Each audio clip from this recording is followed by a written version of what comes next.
মঙ্গলবার মাদাবাড়ি বিধানসভা কেন্দ্রের বিধায়ক অভিষেক দেব রায়ের নেতৃত্বে উদয়পুর মহকুমার উদয়পুর ফরেস্ট রেঞ্জ ও কাকরাবন ফরেস্ট রেঞ্জের সকল কর্মীদের এবং ওই সমস্ত এলাকাগুলোর প্রধান সহ এলাকার দায়িত্ববান লোকজনদের নিয়ে এক গুরুত্বপূর্ণ বৈঠক অনুষ্ঠিত হয় পেরাতিয়া ফরেস্ট ভিটে অফিসে। এদিনের বিধায়ক অভিষেক দেব রায় ছাড়াও উপস্থিত ছিলেন গোমতী জেলা বন দপ্তরের আধিকারিক নীরজ কুমার চঞ্চল, উদয়পুর মহকুমা বন দপ্তরের আধিকারিক কমল ভৌমিক, মাদাবাড়ি পঞ্চায়েত সমিতির চেয়ারম্যান সুজন কুমার সেন সহ অন্যান্যরা।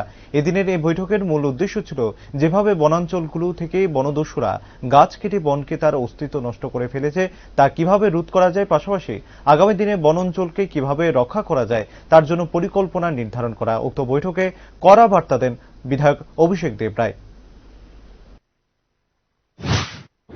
এক বছর এবং যেটা 100% সাদা পাক্কা যা করণ লাগবে প্রশাসনের তরফ থেকে সমস্ত রকম ভাবে সহযোগিতা করা হইবে এবং আইডেন্টিফাই 5 জন বা 7 জন যারা উচ্ছৃঙ্খল, যারা ডিফরেস্টেশন করতেছে, 10 জনের নাম দিবা পুরা এন্টায়ার দাতারাম থেকে যারা তোমরা নেতৃত্ব রাখছো 10 জন।